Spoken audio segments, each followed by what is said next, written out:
Hello， 大家好，歡迎大家嚟到新潮文頻道。今日我哋就要講，當我哋提及起巴基斯坦入面嘅瓜達爾港嘅時間，唔知大家會諗起啲乜嘢呢？可能大家都對呢笪地方唔係咁熟悉，甚至乎係唔認識添。但係自從中國取代咗美國嚟到接手咗瓜達爾港之後，就為我哋中國喺戰略上嚟講呢，產生咗一個急劇嘅轉變。本身瓜達爾港係俾美國人截咗戶，唔到我哋中國嚟到去接手經營嘅。但隨住而家港口已經建成，就可以話徹底粉碎咗呢啲國家嘅陰謀。咁究竟瓜達爾港呢笪地方，佢嘅戰略位置有幾咁緊要？隨住我哋得到瓜達爾港40年嘅經營權，又為我哋可以帶嚟啲乜嘢呢？轉頭翻嚟，我哋就嚟到詳細分析一下建設瓜達爾港嘅難處，以及係整個中巴經濟走廊究竟係意味住啲乜嘢。再之後我哋就講下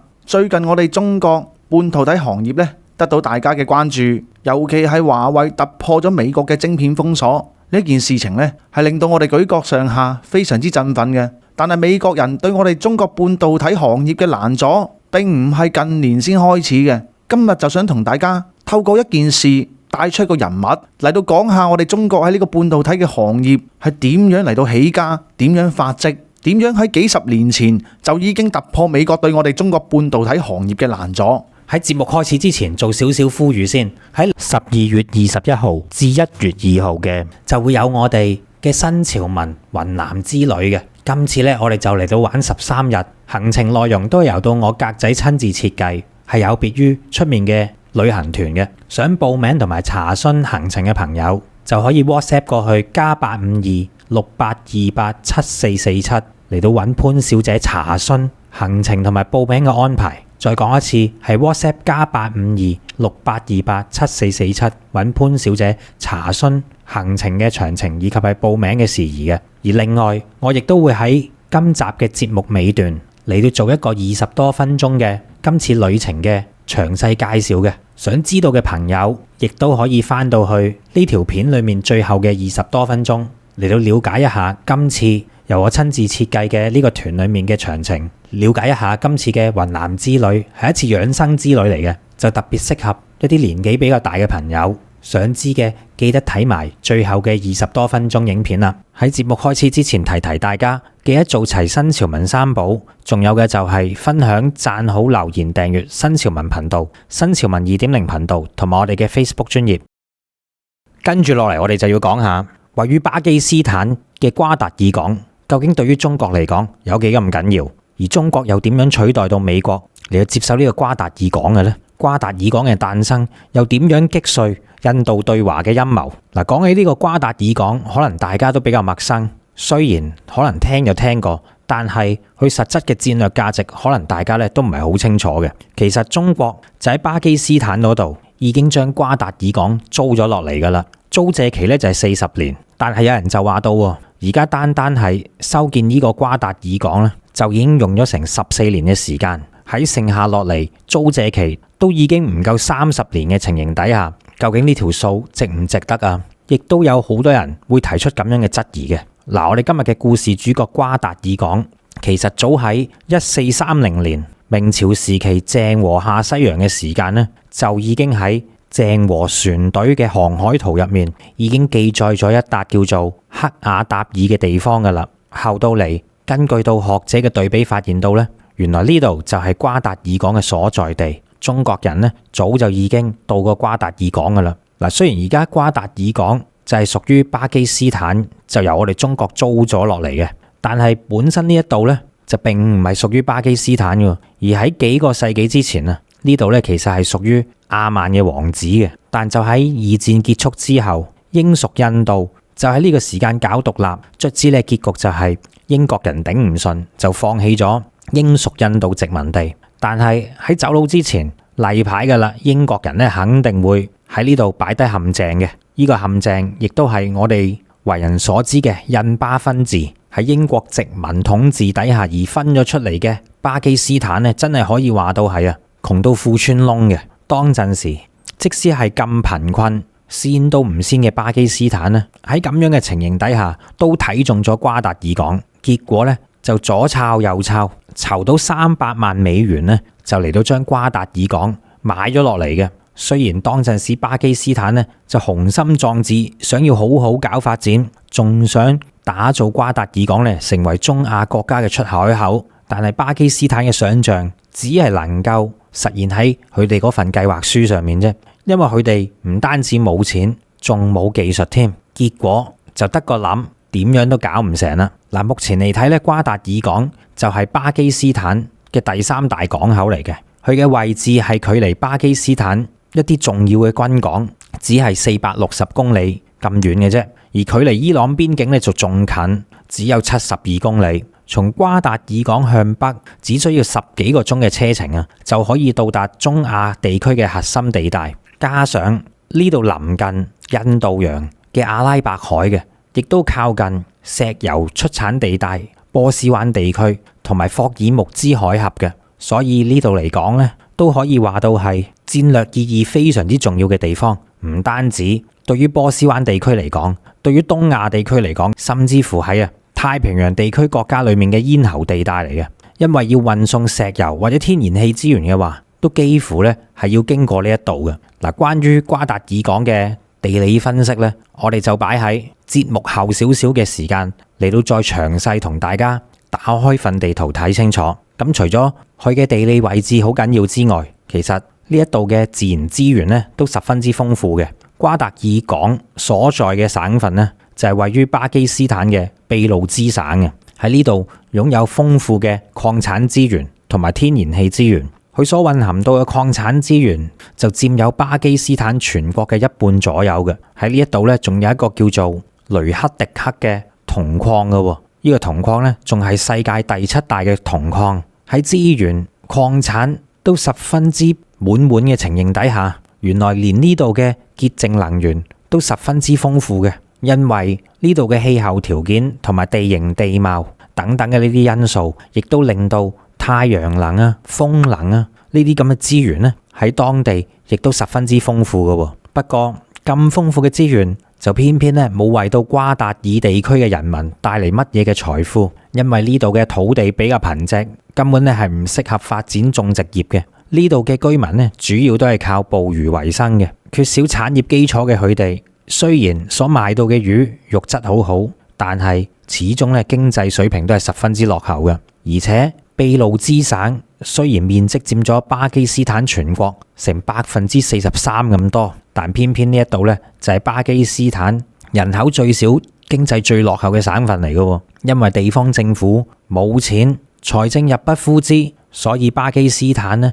佢自己根本攞唔出國家嘅財政，攞唔出大筆嘅資金啊，用到嚟改善當地嘅基礎設施嘅。所以話唔好話起港口啦，呢度嘅人呢就仿似越嚟越窮，完全啊好似係陷入咗個怪圈咁樣，越窮越見鬼。正因為呢度窮，再加上呢度嘅地理位置特殊，所以咧就導致咗呢一度嘅民族歷史同埋宗教嘅問題十分之複雜，亦都使到呢個地區嘅社會形勢咧好動盪嘅。嗰啲民族嘅分離主義、教派嘅衝突、種族之間嘅你唔妥我，我唔妥你，同埋最棘手嘅就係呢度仲係嗰啲客人主義嘅溫床添。所以喺巴基斯坦獨立咗出嚟以後，雖然一直都非常之有心嚟到去對瓜達爾港進行開發同埋打造，但礙於呢一啲經濟問題、社會嘅問題、治安嘅問題同埋冇技術嘅問題，所以咧一直以嚟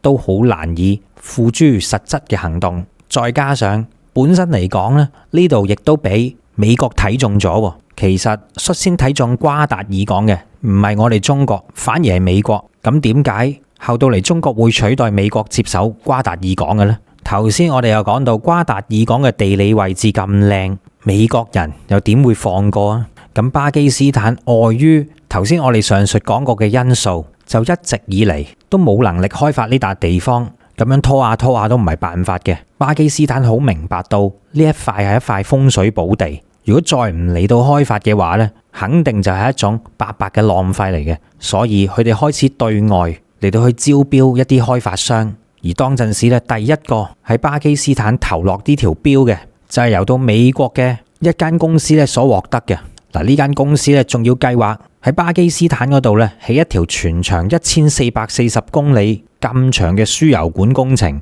然之後咧直駁落去瓜達爾港嘅。當陣時咧，美國方面係咁諗嘅，呢條輸油管咧就將會由土庫曼斯坦嘅境內嘅油田作為起點，然之後再橫穿阿富汗，再直到巴基斯坦，再伸落去瓜達爾港嗰度嘅。咁樣呢個時間一旦建成每日咧就可以輸送大量嘅油氣，而當年整個計劃咧就預計投資額係達到17億美元嘅。咁起呢條運輸管道做咩呢？原來一旦起好呢一條由土庫曼橫穿阿富汗再到巴基斯坦瓜達爾港嘅油氣管道一旦起成以後咁樣呢個時間呢，就可以令到一啲巨型嘅運油輪或者係運天然氣嘅貨船就可以從瓜達爾港嗰度呢嚟到將呢啲油氣資源運送過去美國嘅兩條僆身上，亦即係可以運到去日本或者韓國等等嘅呢啲地方，就嚟到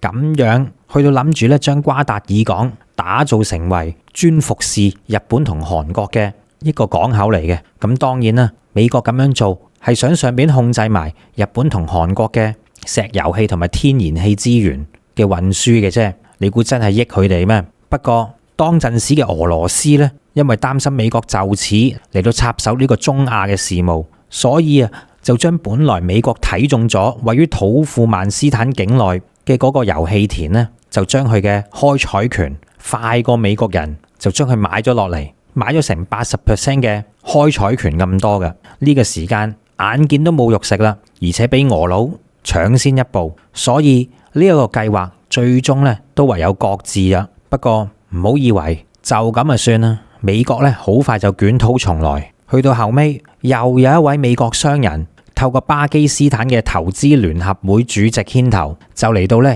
繞開巴基斯坦官方，直接同瓜達爾港當地呢就嚟到敲定咗一份4.6億美元嘅開發投資協議嘅。按照呢份協議嘅簽署方，佢個名呢就叫福布斯公司。當陣時呢個福布斯公司呢，之所以要繞開巴基斯坦政府嚟到同當地私下達成協議，原因就係因為呢份合約根本就唔見得人嘅。美國福布斯公司喺份約嗰度寫明，當佢哋攞咗瓜達爾港之後呢，係幾乎可以毫無限制為所欲為嘅。除咗擁有到所有嘅瓜達爾港裏面嘅基礎設施同埋運作權之外，仲可以咧嚟到起圍牆照明系統加裝一啲高科技嘅武器電子通訊網絡例如係衛星地面站、微波發射站，甚至乎可以喺瓜達爾港附近嚟到起一啲專用嘅飛行跑道、機場，仲可以有權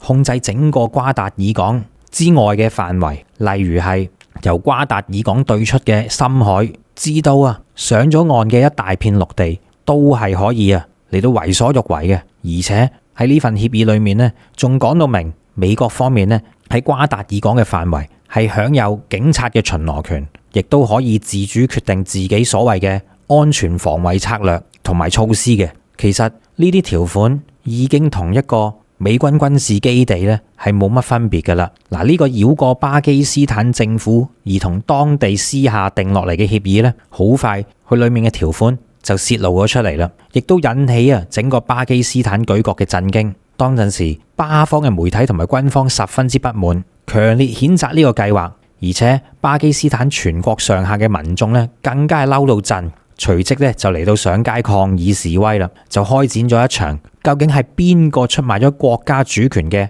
重大討論添。後到尾，迫於強大嘅輿論壓力，亦都迫於巴基斯坦當地民眾強大不滿嘅情緒，所以瓜達爾港當地就決定要重新嚟到商議，結果就宣布放棄同依間美國嘅福布斯公司簽訂協議，從此美國嘅雄心就此玩完啦。時間過咗成10年之後眼見始終都係喺放棄完美國嘅招標之後巴基斯坦都唔可以實現到瓜達爾港嘅自行發展。呢個時間，巴基斯坦方面就喺10年過後就重新將目光放到去國際社會，想揾一個外援嚟到幫佢一齊合作搞起瓜達爾港嘅。咁揾邊個啊？當陣時巴基斯坦嘅領導人就左睇右睇都好似冇一個人比較可靠喎。但係一諗到自己嘅身邊其實一直存在住一個鐵桿嘅好朋友中國㗎，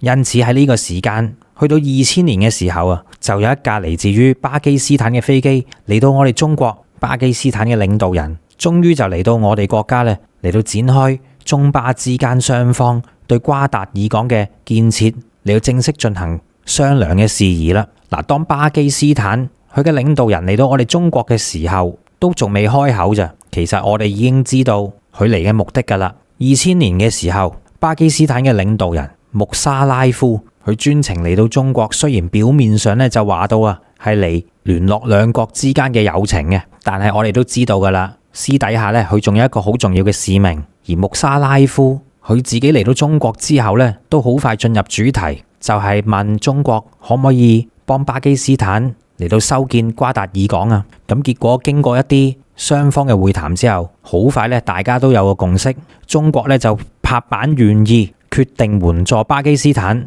嚟到起呢個瓜達爾港嘅。當陣時巴方領導人穆沙拉夫就非常之開心，佢嘅任務終於完成啦，就非常之心滿意足地啊坐翻飛機翻返去巴基斯坦啦。之後喺呢個會談隔咗1年呢，巴基斯坦就公布出中巴雙方嘅協商方案。但係呢個協商方案呢，就睇到全世界都目定口呆喎。原來根據到呢個方案，瓜達爾港嘅建設呢，中國係需要負擔整個項目80%嘅成本嘅。中國咁大力嚟到援建，好多人都懷疑點解中國要使咁多錢呢？好似唔着數喎。中國要俾咁多，俾成80%，唔着數喎。不過有呢種疑惑嘅人，好快就解開咗佢哋心中嘅謎啦。原因就係因為當陣時咧，巴基斯坦好快咁表示到呢個港口咧就將會租借俾中國43年嘅，所以雙方之間咧就等同一個交換咁嘅形式。中國就為到呢40幾年嘅租借權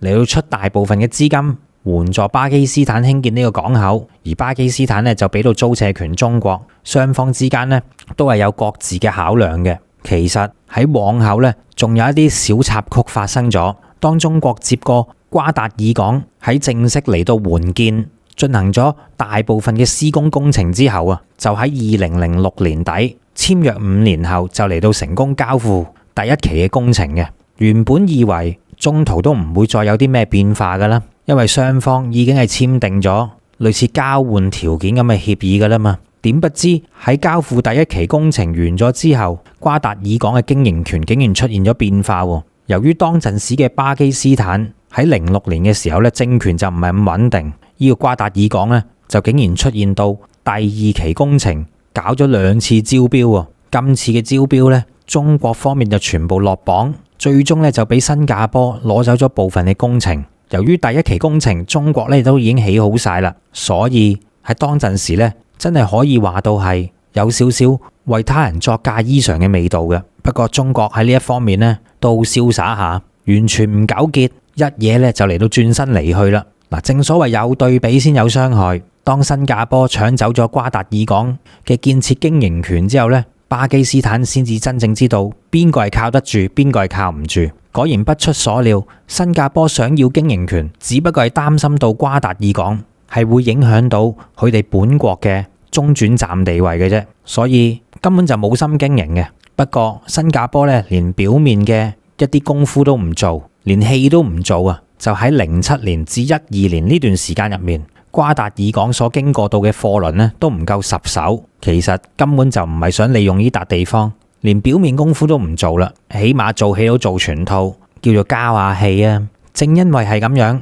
巴基斯坦咧就忍無可忍啊，痛定思痛之下咧就決定收回經營權。而去到收翻新加坡呢個經營權之後呢，去到2013年，今次巴基斯坦呢終於學精啦，連投標都唔使啦，唔需要招標啦，轉個頭就直接語帶溫柔兼細聲咁樣求助中國，都係中國你搞翻好啲，我知錯噶啦，總之你話乜咪乜咯，就嚟到哀中國呢重新建立翻當時一片荒蕪狀態嘅瓜達爾港嘅。正因為咁，中國呢又再次重新攞翻瓜達爾港嘅經營權，而且今次嘅呢個經營權呢，仲要係穩定咗落嚟噶啦。巴基斯坦見過鬼都怕黑啦，先有美國出手，後有新加坡從中作緊，所以呢個時間就痛定思痛，乖乖地啊，就將瓜達爾港嘅所有建設發展啊、經營權啊，俾晒中國搞啦。嗱，中國之所以不計前嫌，重新採翻呢個巴基斯坦啊，原因就係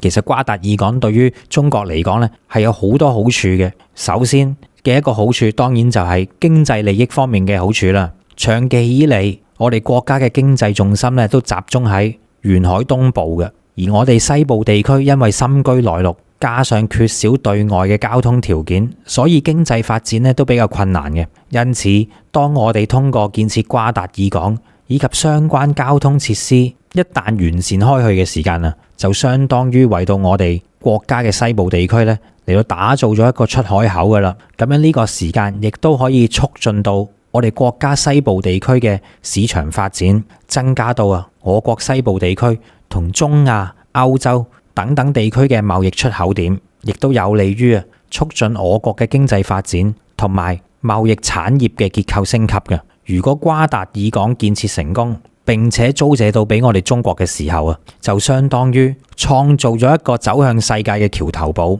其實當瓜達爾港嘅經營權、租借權去到翻我哋手嘅時間啊，我哋嘅領導人呢就立即諗到關於中巴經濟走廊嘅呢個構想，而瓜達爾港喺呢個時候就成為咗呢條中巴經濟走廊嘅最前端部分啦。中巴經濟走廊除咗會對中國嘅經濟發展有好處以外，其實對於巴基斯坦呢位老兄嘅經濟發展呢，亦都起到重要嘅作用噶。雖然中巴之間嘅關係好好，但係因為地理因素嘅關係，大家相隔住咁多嘅高山呢，所以巴基斯坦從地理環境嚟講係好難去到自然地融入中國嘅經濟體系嘅。不過隨住瓜達爾港嘅建立，唔單止能夠帶動當地俾路支省嘅當地經濟發展，仲可以促進到巴基斯坦加入中國經濟圈，嚟到促進雙方之間嘅經濟嘅。其次就係喺政治層面上面，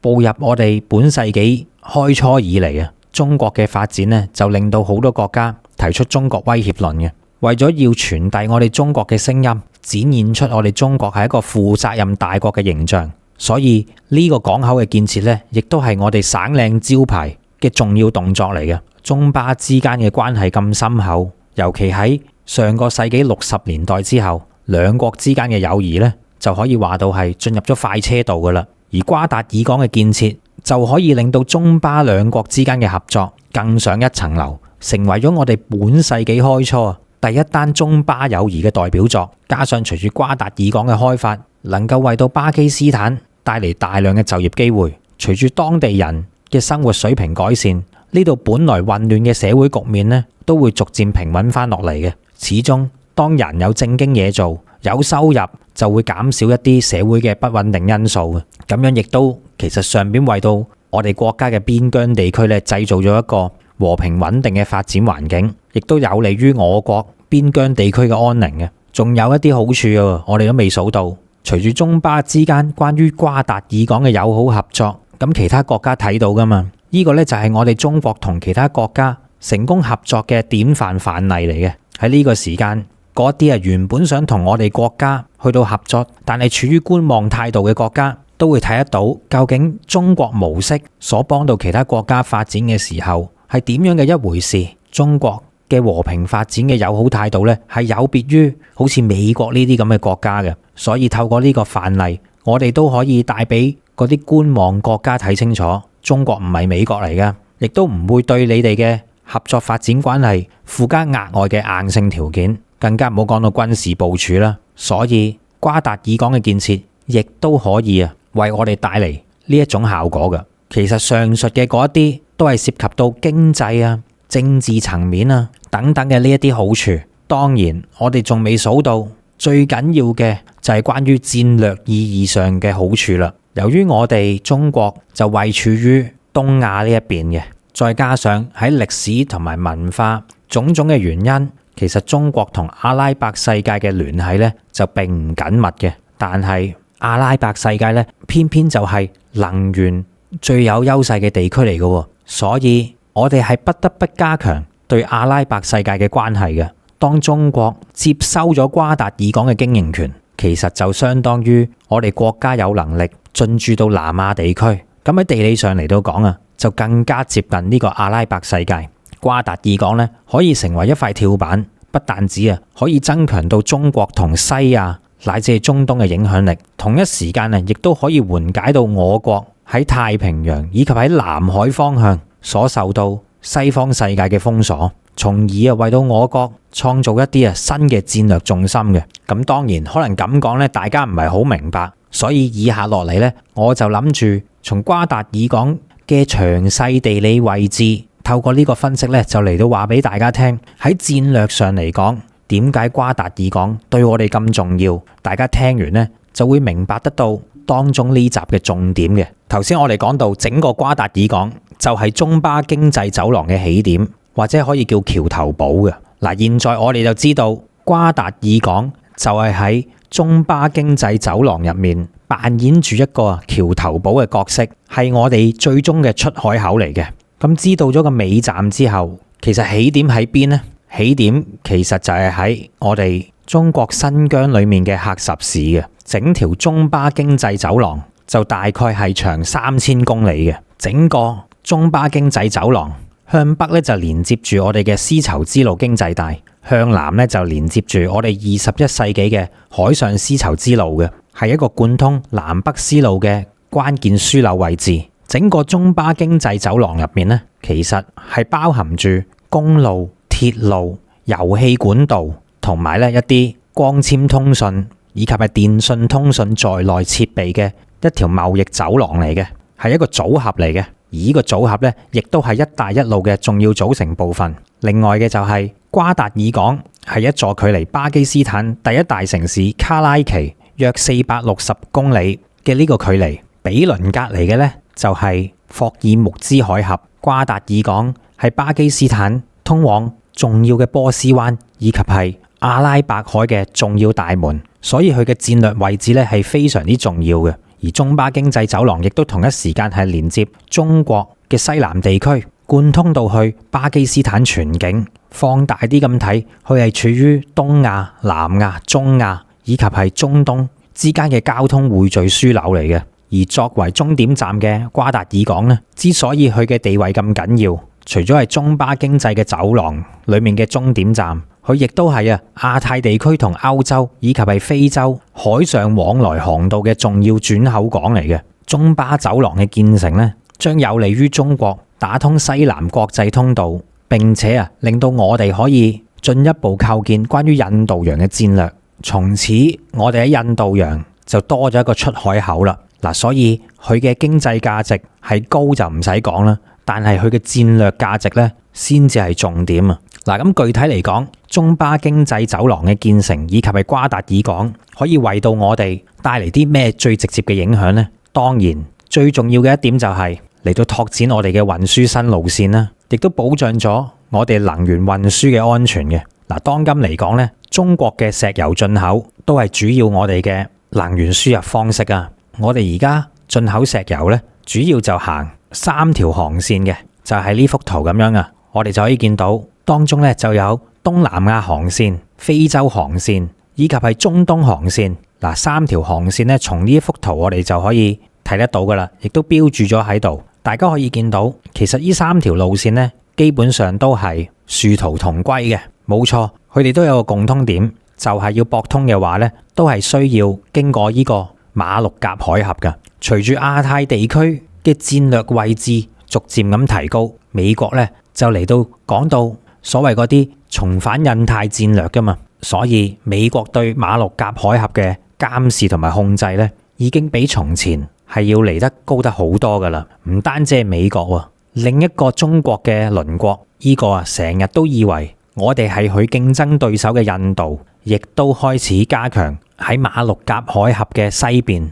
嘅出口處咧，就嚟到部署軍事嘅建設。咁印度咧就最中意加強呢個軍力部署喺呢個安達曼尼科巴群島嘅。喺呢度咧係完全直接威脅到我哋整條石油運輸嘅航線嘅。一旦呢個地區嘅海運路線被切斷嘅話，咁樣我哋中國嘅油氣輸入呢係會直接受到大大嘅影響嘅。而家中國有80%嘅能源進口，其實都係透過呢條路線而進入我哋國內嘅，所以喺呢條咁漫長嘅傳統路線嚟計，我哋所面臨嘅個風險係前所未有咁大嘅。能源嘅安全、經濟嘅安全，如果都一注孤責地買晒呢條路線上面啊，咁樣對於我哋嚟講係相當之不利嘅。而同一時間，唔好以為過咗馬六甲海峽之後就代表絕對嘅安全啊，因為而家我哋中國仲有好多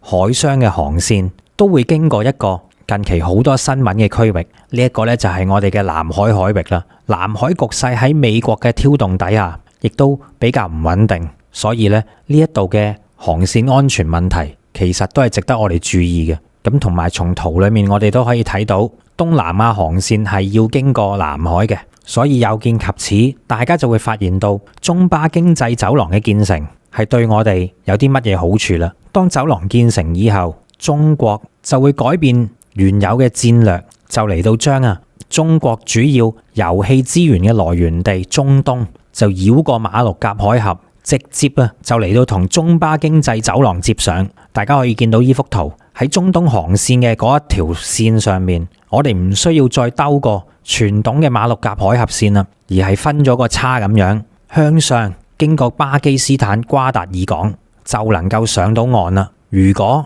整條經濟走廊建成以後中國就可以透過瓜達爾港作為中轉站嚟到直接將波斯灣嘅能源先由海上面轉上去瓜達爾港，再由瓜達爾港嘅油氣輸送管運送到過去我哋中國新疆喀什。咁樣大家都可以見到啦，整條路線除咗大大縮短之外亦都避開咗而家現有路線入面可能容易發生衝突嘅地區，同埋有可能嗰啲搞震國家想喺重要時候卡住我哋嘅位都避開咗啦。而地圖入面紅色嘅嗰條線暫時就唔使理佢住，因為嗰個係另一個 project 嚟嘅，我哋有機會先至嚟到再講。不過從呢幅圖裏面我哋都可以睇到，中巴經濟走廊的確係運送中東油氣資源最近嘅中轉站，佢係最快最直接咁樣將油氣送到去我哋國內嘅。咁當然啦，到咗中國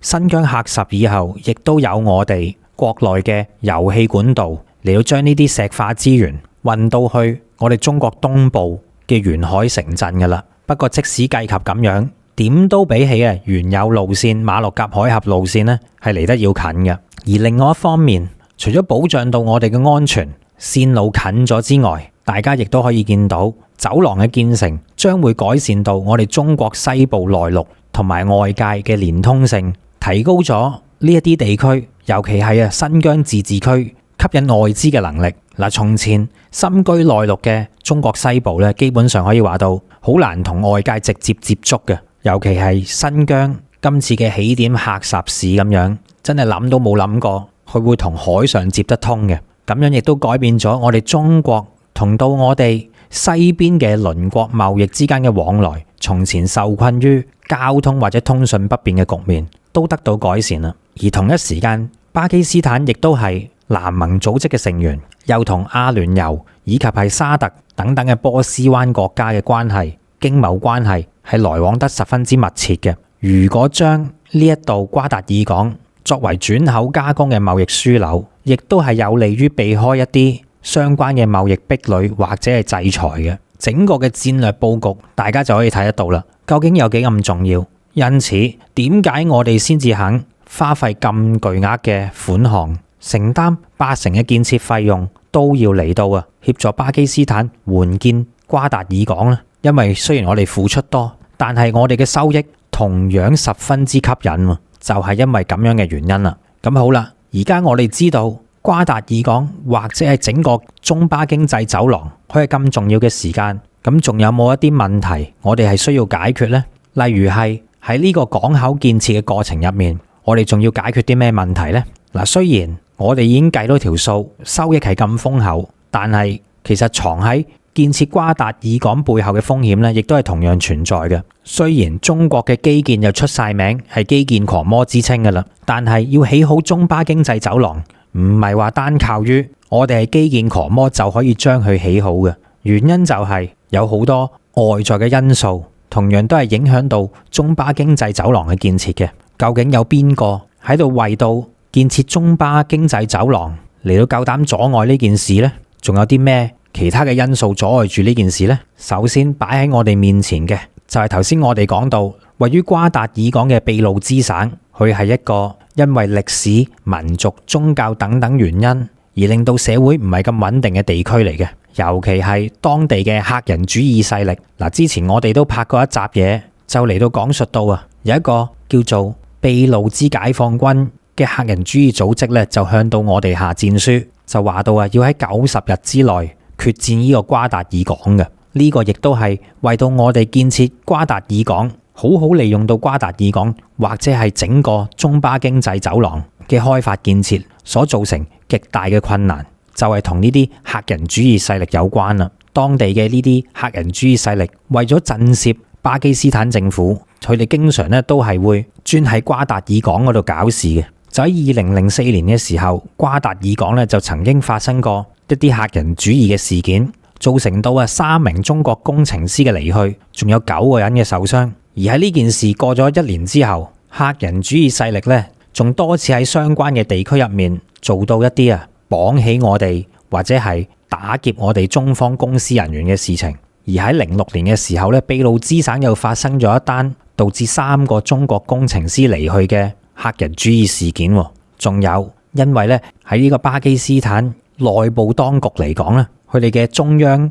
同埋地方之間嘅關係咧就唔係處理得咁好，所以亦都令到當地嘅人民對於港口項目產生咗不滿嘅情緒，從而嚴重打擊咗我哋中國企業進駐到當地嘅積極性嘅。當一個地方唔係咁安全嘅時間，當然就冇企業會想喺嗰度去到駐紮嘅啦。而其餘仲有嘅一啲問題，就例如巴基斯坦佢自身嘅技術經濟相對於比較落後，因此要發掘出瓜達爾港嘅所有潛力都唔係咁容易嘅。因為巴基斯坦方面其實都有佢自己嗰一份嘅錢要出噶嘛，同埋有部分嘅基建咧都係要由佢嚟承擔興建嘅。但係好明顯巴基斯坦方面咧就滿足唔到呢一啲咁嘅條件，好多建設咧到而家嚟講基本上都係要揾外援嘅。仲有嘅就係如果中巴經濟走廊裏面嘅嗰條鐵路起好咗嘅話咧，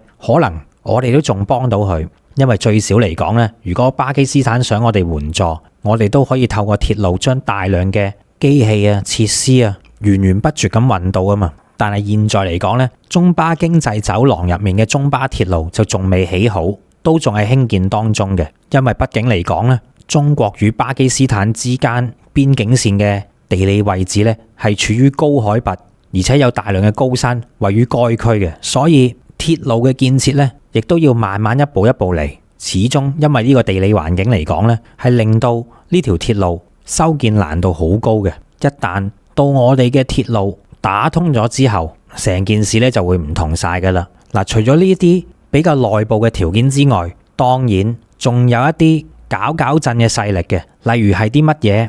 搞震勢力啊？當然唔可以唔數到美國啦。話晒美國都係從佢嘅手中跌咗瓜達爾港出嚟嘅。美國一早就知道瓜達爾港嘅地理位置，佢嘅優勢幾咁大。對於美國呢一刻嚟講咧，其實佢都仲未心死嘅，好想一直透過控制瓜達爾港嚟到強化美國喺中東同南亞之間嘅軍事存在。一旦佢獲得瓜達爾港嘅時間咧，仲可以切斷伊朗向東嘅陸地或者係海上連接添。仲有美國一旦攞到瓜達爾港嘅話，頭先我哋所講嘅，例如係中國嘅西進戰略中國嘅新能源通道所有嘅呢啲嘢咧都唔使再諗噶咯。咁喺咁強烈嘅原因驅使之下，你話美國想唔想瓜達爾港建成啊？當然佢係唔想啦。就算佢得唔到嘅話，都唔想俾你得到。嗱，頭先我哋就講過瓜達爾港所在嘅地區咧，就有一啲客人分子嘅活動出現噶嘛。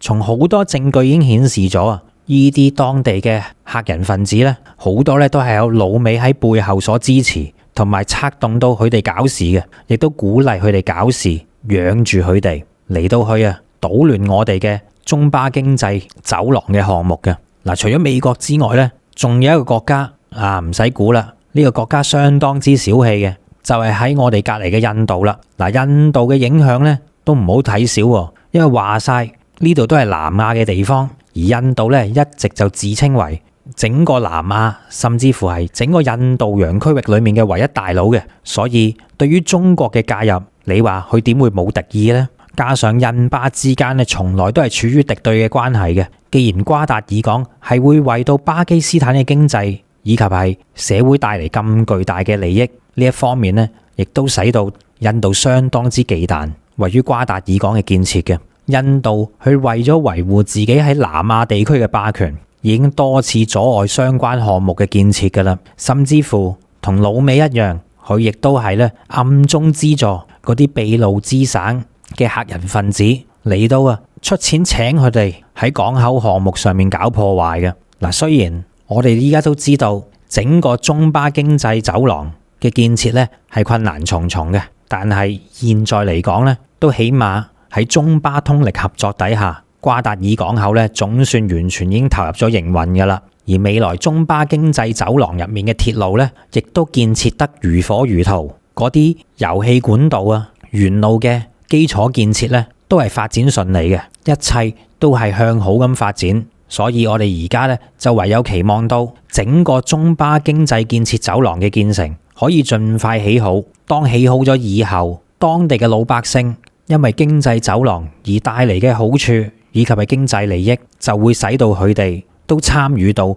保護經濟走廊嘅一份子，咁樣先至可以造成到一個良性嘅循環。嗱，中國從來都唔會好似美國咁樣依靠住自身嘅實力，就喺世界嘅範圍入面牙文牙武宣示自己所謂嘅霸權嘅。但係隨住瓜達爾港口嘅建成亦都無形之中咧就為到我哋中國帶嚟一份喺而家混亂複雜嘅國際形勢入面就多咗一份底氣嘅。未來喺面對住種種嘅挑戰情形底下，中巴兩國必須要繼續攜手共建，令到呢一座已經被埋沒咗成100年以上嘅港口重新發揮出喺佢地理位置上面應有嘅國際作用。我哋對呢一日咧係十分之期待嘅。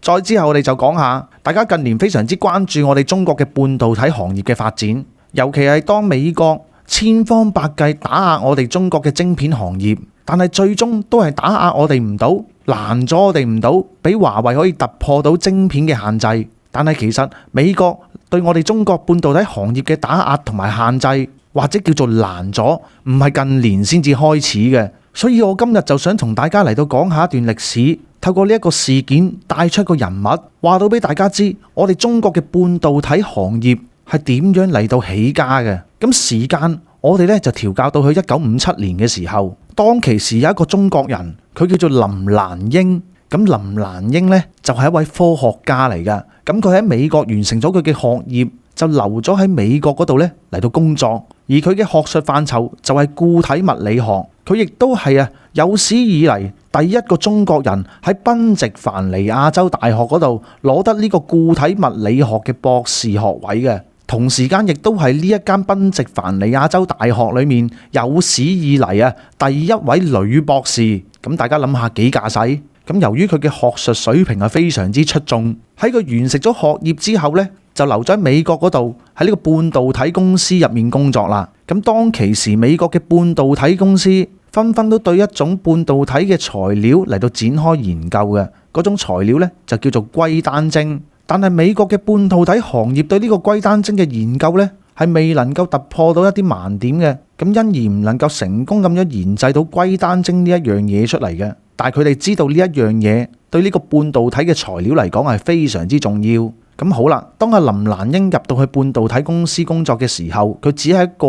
唔起眼嘅中國少女。咁喺幾十年前喺美國嘅社會上面睇低我哋中國人嘅程度咧係非常之高嘅。但係林蘭英博士就係用佢嘅實力令到啲美國人折服㗎。咁佢係點樣折服美國人嘅呢？當佢喺半導體材料公司入面工作參與研究嘅時候，佢就發現點解美國人佢哋嘅實驗室研究來研究去，喺整出呢個硅丹晶嘅時候都係失敗呢？喺林蘭英博士嘅觀察之下，就發現美國人喺研發呢個龜丹精嘅實驗之中，有一個原因係令到佢哋嘅實驗失敗嘅，就係嗰啲精種受到污染。咁後來經過林蘭英博士嘅研究，佢就向佢所工作到嘅實驗室提供一個解決嘅方法，就係喺嗰啲精種融化之前呢，去加裝一個保護精種嘅網罩。咁呢個網罩有咩作用啊？咁就可以保護嗰啲精種，減少佢哋融化嘅時候嗰啲氧化物揮發而污染到嗰啲精種嘅。當實驗室接受咗林蘭英博士嘅呢個建議之後，佢哋可以成功咁樣呢嚟到做出呢個龜丹精啦。咁呢件事情就令到美國人對林蘭英博士係刮目相看。咁喺當其時1950年代嘅物價就唔似得今日咁貴啊嘛。但係當其時嘅林蘭英博士，佢做研究人員，佢嘅人工係達到幾多錢啊？年薪已經有100,000美金噶啦，咁叫做生活無憂啊，份量仲非常可觀添。咁原本佢可以選擇喺美國嗰度呢安逸地生活，享受呢種榮華富貴嘅。但係由於林蘭英博士一直以嚟都好想翻嚟我哋祖國，尤其係當其時佢完成咗學業嘅時候，佢根本冇諗過要留低喺美國工作嘅。咁講到呢一度呢，佢喺遭遇上面就有少少類似孟晚舟女士啦。因為當林蘭英博士喺1955年完成咗佢嘅學業嘅時候，佢想回國，但係受到美國政府嘅阻攔嘅。但係去到1956年嘅某一天，在這天呢，佢收到佢爸爸寄嚟嘅一封信，信裡面說佢母親係病重。但係由於林蘭英博士嘅身份比較特殊，佢要翻嚟我哋祖國，唔係買張機票就可以翻嚟噶，係要向到美國當局去到遞交佢嘅回國申請，仲要睇下美國方面批唔批噶。咁所以從呢一點大家可以睇到啦，美國所講嘅自由民主根本從來都沒有過。並且美國點解咁多科學家呢？我諗其中一個原因就係佢哋長期以嚟都係限制啲科學家嘅自由。咁我哋講翻林蘭英博士想回國嘅呢個申請啦，佢呢個申請係通過好多重嘅調解，又喺美國揾咗好多重關係嘅幫忙，卒之呢先至可以批准佢翻嚟祖國。但係當佢去到過關嘅時候，佢係受到美國嘅官員所攔阻，因為嗰啲官員知道呢一個係需要特別照顧嘅人士嚟嘅。咁所以美國嘅官員隨即對林蘭英博士作出咗非常徹底嘅搜身，同埋非常徹底嘅搜查行李。而當其時呢，其實林蘭英博士心中應該係非常之緊張嘅，因為喺佢行李當中有2個細細個嘅樽仔，裡面裝咗一啲呢美國人唔想佢帶翻祖國嘅物料嘅。不過好衰唔衰，美國嘅嗰啲官員呢就腐敗慣嘅。同時間佢哋又發現林蘭英博士嘅行李箱入面有一張6800蚊嘅旅行支票。咁呢張旅行支票呢係可以直接去銀行嗰度兌換翻現金嘅。於是乎佢哋就忽略咗佢行李箱嘅嗰2個樽仔，佢哋冇諗到裡面會係一啲好重要嘅半導體材料。而如果林蘭英博士將佢自己研究嘅呢啲成果帶翻嚟我哋祖國嘅話，係可以幫助到我哋中國半導體行業嘅發展。但係雖然嗰啲美國嘅官員見到張支票啫，咁都需要揾個理由嚟到攞嗰張支票噶。咁就一手就攞起咗林蘭英博士嘅嗰2個樽仔，就話到：喂，呢啲嘢係咩嚟噶？咁林蘭英博士就回答到：呢啲係藥物嚟嘅，因為我母親呢就喺中國，佢就生咗病，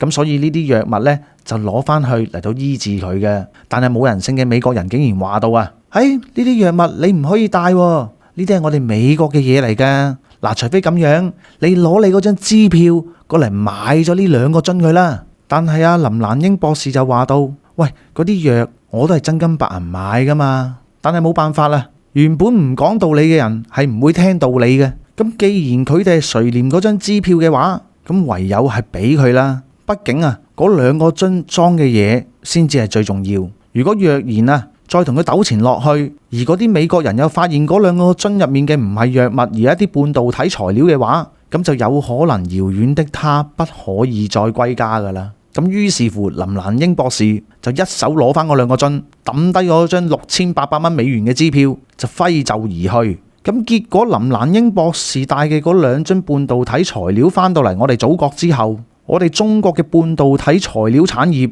喺林蘭英博士嘅帶領之下，當年喺1957年已經可以成功研製出我哋中國第一支嘅鍺單精。到第2年1958年，我哋中國已經可以成功咁樣製造得出龜丹精啦。咁呢啲科學成果全部都係林蘭英博士帶領之下嚟到完成嘅。咁頭先講到1957年研發出嚟嘅謝丹精，再加上後來林蘭英博士喺對鎵呢一種物料上面嘅研究，令到我哋中國係最早可以喺呢個世界之上喺太空上面嚟到製成咗半導體材料砷化鎵呢一種物體嘅。咁所以我哋中國喺半導體材料上面嘅成就，若然冇咗林蘭英博士當年歸國，我哋中國嘅半導體係冇可能發展得咁快嘅。所以林蘭英博士又有另一個名稱，就係叫做中國半導體材料之母。而且佢對半導體材料嘅研發唔單單用喺晶片行業上面嘅，仲為我哋中國嘅國防事業、軍工事業，甚至係太空領域都作出咗重大嘅貢獻。同埋佢當其時愛國嘅情懷，就簡直係同導彈之父錢學森博士一樣，不惜捨棄外國嘅榮華富貴、高薪厚職，都要翻嚟幫助自己嘅祖國去到發展。真係可以用一句歌詞嚟到形容到佢哋嘅心態，就係熱情並冇變，哪管他滄桑變化。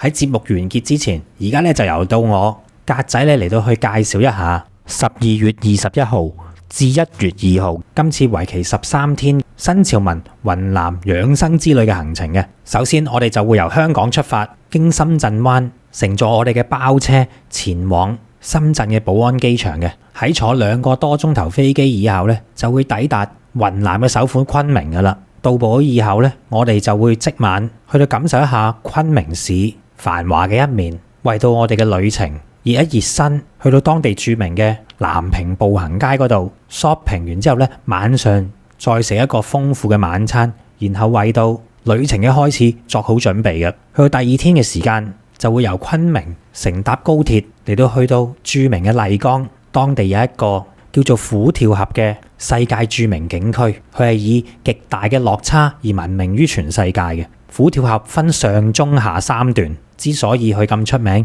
就係因為峽谷中間呢就係長江嘅上游金沙江，而兩岸呢就係玉龍同埋哈巴2大雪山，所以當長江水衝到去呢2大座山嘅中間嘅時間呢，就會形成咗個急轉彎，加上江面最窄處只有20-30米，喺咁大嘅落差同埋咁窄嘅環境底下，就會造成到江水奔騰洶湧，喺虎跳峽兩岸安全地欣賞到呢個長江第一灣，以及係附近嘅景區景色，就係我哋第2天嘅行程啦。去到第3日，我哋就會去到玉龍雪山嘅景區。由於今次係一次養生之旅，所以咧我哋就並唔會爬到咁高嘅地方嘅。趕到嚟呢個時間，參觀玉龍雪山景區嘅雲杉坪就啱晒我哋啦。佢個海拔唔算太高，但係依然可以喺雲杉坪裏面欣賞到整個玉龍雪山景區嘅景色。再加上喺附近擁有到玉龍雪山嘅雪水所融化到嘅藍月谷，池水清澈見底，而且帶有一股夢幻般嘅藍色，係非常之震撼眼球嘅。喺佢嘅附近亦都有東方棉花堡之稱嘅白水台。睇過白水台嘅朋友，從此就唔需要遠赴歐洲土耳其嚟到欣賞類似嘅地貌，因為我哋中國嘅呢個白水台比起土耳其棉花堡係更加有過之而無不及咁靚嘅。之後呢，我哋亦都會去到金海寺，同埋如果大家有留意我哋影片嘅話，經常咧都會睇到個背景係熟口熟面嘅。呢一個我哋新潮文經常都用到嘅背景呢，就係呢個黑龍潭公園。今次呢，我哋亦都會去到當地參觀嘅。俾得我哋成日攞嚟做背景，當然佢嘅景色係有翻咁上下靚，所以我哋先會採用啦。之後去到第3日麗江嘅晚上，我哋就會欣賞到呢個麗江千古情嘅大型歌舞表演嘅。有別於一般嘅大型歌舞表演，佢係將高科技手段融合喺現代以及係傳統一新嘅歌舞劇入面，透過咁樣嘅形式嚟到表達到麗江1000年嘅歷史同埋傳說，就啱晒啦。好多嘅觀眾反映到都係非常之精彩嘅。去到第4天，我哋繼續會留喺麗江，因為景點多到玩都玩唔晒嘅關係啊。第4天嘅早上呢，我哋就會嚟到休閒嘅麗江古城嘅南部，嚟到參觀歷代麗江木氏土司嘅府邸嘅。呢座府邸亦稱為木府，由於佢係古城裡面嘅地標，所以咧仲吸引咗好多電視同埋影視作品喺呢度取景，例如有電視劇《木府風雲》以及係錢王嘅劇組咧嚟到前嚟拍攝嘅。之後咧，我哋就會轉移到古城嘅另一方，去到四方街嗰度去到俾大家感受一下麗江古城嘅鬧市。呢度曾經係茶馬古道上面嘅交易中心，喺明清時期已經係雲南商貿嘅樞紐嚟㗎啦。嗱，講到嚟呢度呢，都係第4日嘅熱身行程嚟嘅啫，因為我哋將會去到比起繁華嘅麗江古城中心裏面更加恬靜嘅束河古鎮。有朋友就話到束河古鎮仿如呢，好似10年前都仲未有咁多人前往嘅麗江，係比較清幽，同埋可以更加接觸到古代嘅氣氛嘅。但係唔好以為咁樣就完結啦，因為我哋就將會去到另一個古鎮白沙古鎮。白沙古鎮咧就位於麗江城嘅北邊嘅。相比起上嚟，仲有更加多朋友就話到白沙古鎮咧係仿如20多年前嘅麗江一般啊，所保留到嘅古色古香風貌、空氣同埋環境咧係保留得更加原汁原味嘅。咁當然我哋亦都要去埋呢度啦。然後去到行程嘅第5日，我哋喺玩完3日麗江，住埋3日同一晚嘅酒店之後咧，就會轉移到去雲南另一個非常之出名嘅地方，佢就係大理啦。嚟到大理，當然就要去睇一睇背靠蒼山、面臨洱海，大理嘅地標象徵，亦都係擁有到1000年歷史喺當地非常之雄偉嘅建築物之一嘅崇聖寺三塔文化旅遊區啦。喺呢度咧，我哋就會乘坐索道，亦即係纜車嚟到前往青碧溪、蒼山大峽谷，嚟到去欣賞中國最大嘅象棋棋盤、俯仰洱海同埋崇聖寺三塔嘅整個環境非常之美不勝收。之後第6日，我哋亦都會繼續喺大理嘅，要深入認識大理，當然要去到大理嘅博物館啦。喺大理博物館，我哋就能夠睇到當年嘅大理國裡面嘅一段歷史，同埋欣賞到好多大理國嘅文物嘅。之後咧，我哋就會去到雙廊古鎮嚟到影翻幾張靚相。古鎮裏面咧係充滿住歷史文藝以及清新嘅氣息，加上佢係背靠洱海，環境十分之美麗嘅。然後咧，我哋就會去到大理嘅張家花園嚟到欣賞呢個繼承咗白族民居特色、既細緻又精美嘅呢個建築物，仲可以欣賞到當地嘅民族節目，去到一邊品茶一邊睇表演嘅。然之後咧，我哋就會去到大理古城，去到睇一睇呢一個位於蒼山腳下、風景秀麗、昔日古代南詔國以及係大理國嘅都城。喺古城裏面分佈咗14處市級或者以上嘅重點文物保護單位，亦都承繼住大理嘅文化、宗教以及係民族文化嘅。我哋當然唔可以唔去呢一度啦。跟住咧，我哋就嚟到行程嘅第7日，就會由住咗2日嘅大理出發到去我國3大地熱區之一嘅騰衝，嚟到去嘆世界嘅。唔講唔知道，其實我哋中國嘅地熱溫泉嘅資源亦都係相當之豐富嘅。騰衝身為我哋中國3大地熱區之一，所擁有到位於該區嘅溫泉就有80多個，佢嘅沸泉係遍佈整個騰衝各地，有一泓熱海之稱嘅。其景觀同埋水溫亦都係全國罕見。由於騰衝佔到我哋中國已知嘅溫泉數量差唔多成1/4咁多，當然我哋係要集中火力嚟到去感受一下啦。一到達騰衝嘅時間我哋就嚟到參觀當地非常之出名嘅騰衝火山熱海景區。呢度咧係一個國家5A 最頂級嘅景區嚟噶。之後咧當然唔係齋睇啦，我哋仲要感受。我哋咧就會去到當地嘅一個最豪華嘅5星級溫泉——騰衝嘅和順柏巒溫泉嗰度浸溫泉。嗱，如果大家咧只係曾經去過類似日本等等嘅呢啲地方浸溫泉嘅話，咁就一定要試下屬於我哋中國人嘅溫泉究竟係點樣噶啦。當中嘅質量絕對係值得我哋自豪同埋光榮嘅。屬於我哋中國人嘅溫泉絕對唔差得過日本嗰啲嘅。喺浸完溫泉、食完牛肉火鍋當晚一覺醒來，去到第8天，我哋就會出發到去參觀芒市嘅猛獾大金塔嗰度。嗱，由於呢笪地方咧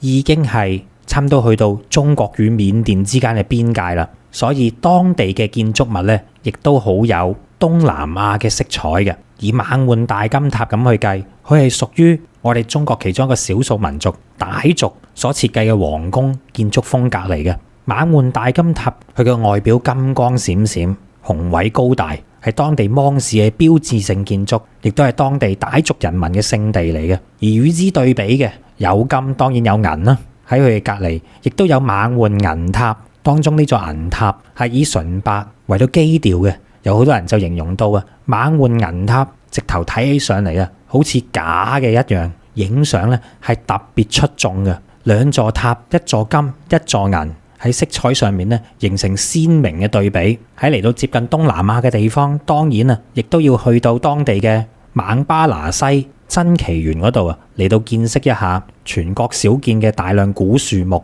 以及係世界罕見嘅直化木玉石嘅。佢喺呢個奇珍園裏面所展出到嘅就有4個大字：稀奇古怪。而去到堪稱嘅亞熱帶植物當中，呢度嘅古樹好多啊，都有超過過百年嘅歷史，而有500年歷史以上嘅古樹，亦都係多不勝數，絕對值得嚟呢度參觀嘅。之後咧，由於我哋咁近到中緬嘅邊境，我哋當然啊要去埋中緬嘅口岸，亦即係著名嘅中緬一條街。喺呢度咧，已經接近出到我哋中國嘅國家門口，用隻眼一睇就可以睇到對面嘅緬甸噶啦。咁當然我哋唔會走過緬甸啦，然後咧亦都會去到著名嘅一寨兩國。呢個一寨兩國顧名思義就係位於中緬邊境之間嘅一座中緬邊陲小鎮。我哋咧就位於中國嘅嗰一側嚟到去參觀。喺呢度咧應該就係離緬甸最近嘅中國地方啦，嚟到感受一下當地傣族同埋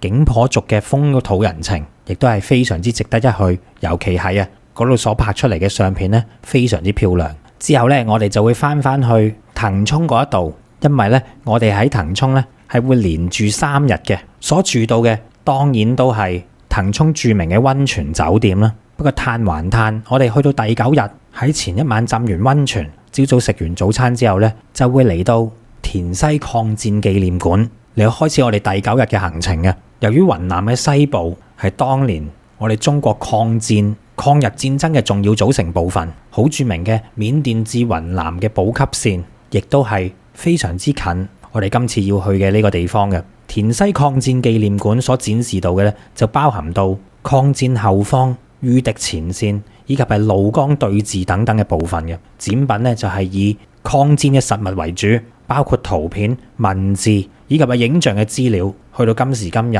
我哋絕對要無忘歷史。睇完之後亦都會令到我哋感到十分之震撼嘅。喺參觀完滇西抗戰紀念館，當然就要去到佢隔離嘅國殤墓園嗰度，去到向墓園裏面所長眠住當年抗日嘅遠征軍嘅幾千個英靈。呢度係為咗紀念中國遠征軍第20集團軍所陣亡嘅將士而修建而成嘅，亦都係全國有名嘅抗日烈士陵園。再之後咧，我哋就會去到和順古鎮。和順古鎮係茶馬古道嘅重鎮，亦都係西南絲綢之路嘅必經之地嚟嘅。佢環山而建，我哋當然唔可以錯過啦。嗱，之後嘅嗰一個景點咧，就係專為到11月同埋12月出發嘅朋友，你哋好彩啦，因為個季節啱晒啊！所講到嘅呢個景點咧，就係每逢喺金秋時分，就會變到金光燦爛嘅世界一般嘅銀杏村。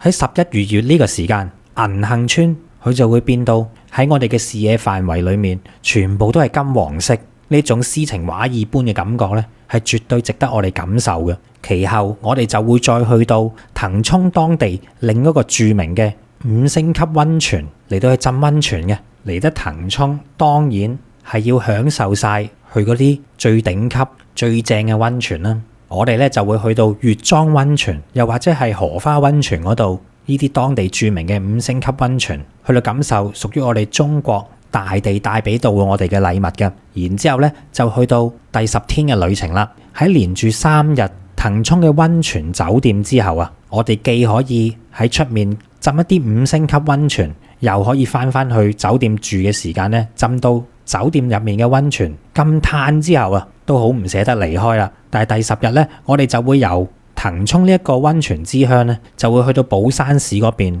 嚟到再搭列車前往呢個昆明嘅，翻去昆明啦。從前嚟講，我哋絕對唔可以選擇呢條路線噶，因為要由騰衝去寶山再翻去昆明咧，最近咧都只有唯有去大理嗰度搭列車翻去昆明嘅啫。但現在已經唔同晒啦，由於中國同緬甸嘅大通道建設獲得重大嘅進展，因此寶山至到昆明段嘅高鐵咧，就喺前1年正式就嚟到建造完成嘅。呢一段亦都係中緬鐵路裡面嘅其中一段，大理至寶山段嘅。我哋而家咧就新鮮滾熱辣喺中緬鐵路呢一段，其中一段落成嘅時間咧，我哋就有機會感受到位於鄰國同我哋中國接壤嘅高鐵列車服務究竟係點樣噶咯？亦即係話到咧，我哋係可以喺翻去昆明嘅呢段路裡面感受一下中緬鐵路嘅其中一段嘅。而翻到去昆明嘅時間咧，我哋亦都會去到昆明老街。昆明老街嘅建築群入面比較古老嘅，都有成900年嘅歷史啦。喺呢啲建築裏面都承載住昆明呢座城市大量嘅記憶同埋故事。作為雲南嘅首府昆明，我哋當然唔可以只當佢係一個中途站或者一個轉駁站。有別於一啲傳統嘅玩法，我哋當然係要深度了解到昆明美麗同埋歷史嘅一面啦。而去到第11日，如果我哋要深入認識同埋了解到雲南呢個咁特別嘅地方，當然我哋首選嘅就會去到雲南嘅博物館。雲南博物館作為一個省級博物館，佢裡面嘅藏館展品既有規模級數，又有當地雲南嘅特色，係其他博物館所睇唔到嘅。如果要了解晒整個雲南嘅歷史同埋珍藏，嚟到雲南博物館就啱晒啦。再之後呢，我哋就會去到中國近代史上其中一所著名嘅軍事院校陸軍講武堂嗰度參觀嘅。陸軍講武堂原本就係清朝為咗編練新式陸軍、加強邊防而設嘅一所軍事學校嚟嘅。後到尾就同位於天津嘅講武堂、奉天嘅講武堂並稱為中國3大嘅講武堂。之後呢，我哋就會去到昆明市內著名嘅翠湖公園。嗱，由於我哋出發嘅日期係11月以及係12月呢個時間嘅，所以咧我哋就好彩啦。除咗頭先講到睇到銀杏村裏面金光閃閃之外，另一個當造嘅時間就係因為喺昆明市內有大量嚟自於西伯利亞嘅海鳥咧，為咗避過呢個嚴寒，就會嚟到春城呢一度嚟到去避寒嘅。因此，當我哋去到有春城之稱嘅昆明呢啲咁靚嘅公園嘅時間啊，都會有大量嘅海鳥聚集嘅情形俾我哋去到睇到嘅。當你隨手準備一啲麵包碎啊、乾糧啊，隨手向天空一揮嘅時間啊，就會可以惹嚟海鳥嘅啄食嘅。大家咧亦都不妨去到雲南嘅呢啲公園啊，去到餵下海鳥都仲得㗎。加上當地呢啲公園嘅風景十分之漂亮，絕對咧可以影得出一張你心目中想要嘅靚相嘅。之後嚟到行程嘅第12日，既然親近得動物嘅話，倒不如就去埋著名嘅昆明動物園嗰度參觀仲好啦。昆明動物園出晒名，係一個體驗相當之好嘅動物園嚟嘅，全國都聞名嘅。喺裡面呢就有雲南嘅野生亞洲象，當然亦都唔少得作為鎮館之寶嘅大熊貓啦。喺園內面各式其式嘅動物都可以去到近距離進行互動，甚至乎係觸摸嘅。然後我哋亦都會去到另一個昆明市內著名嘅公園海壩公園嘅。再之後咧就會感受一下昆明當地嘅一個5星級溫泉益豪城堡溫泉，嚟到放鬆一下，感受下啲豪氣嘅。嗱，因為去到之後嘅第13日，我哋咧就準備翻香港啦。不過喺臨翻去之前，第13日嘅行程亦都安排到大家去到參觀全亞洲最大嘅花卉交易市場斗南國際花卉市場。呢個令你瞬間置身於一片花海，有紅色、黃色、白色、藍色、紫色各種顏色，包含到玫瑰、向日葵、康乃馨、菊花等等多種唔同嘅花於一身嘅花卉市場，係全亞洲最大嘅花卉交易市場。我驚大家去完之後唔捨得走添啊！不過都冇辦法啦。第13日就係我哋最後一日嘅行程，我哋咧就會由昆明搭飛機前往深圳，然後再乘坐我哋嘅包車經深圳灣翻香港嘅。咁樣咧就嚟到結束到我哋13天嘅行程啦。喺呢度需要注明嘅就係呢個團咧係特別適合年紀比較大嘅朋友去到玩嘅，而且我哋喺行程裡面所坐嘅到嘅旅遊巴都係我哋俗稱嘅飛機椅旅遊巴。喺我調教到整個行程嘅時間咧，亦都係就住年紀有翻咁上下嘅朋友去到度身訂造嘅，所以大家會見到留喺同一笪地方嘅日子會比較耐啲、嘆啲，腳步放得慢啲、輕鬆啲嘅。有興趣嘅朋友就快啲聯絡 WhatsApp +85268287447揾潘小姐報名同埋查詢行程。再講一次，係 WhatsApp +85268287447揾潘小姐報名同埋查詢行程。一旦決定咗，手腳要快啦，因為我哋新潮文嘅新潮之旅咧，從來報名速度同埋滿額嘅速度咧都係好快嘅。喺呢度咧要講聲唔好意思先，希望大家會中意我格仔親自設計嘅呢個行程。咁好啦，今日我哋嘅節目時間就嚟到呢一度。臨結束之前提提大家，請大家做齊新潮文三寶，仲有嘅就係分享、讚好、留言、訂閱新潮文頻道、新潮文2.0頻道同埋我哋嘅 Facebook 專頁。咁我哋今日嘅節目時間嚟到呢度，拜拜。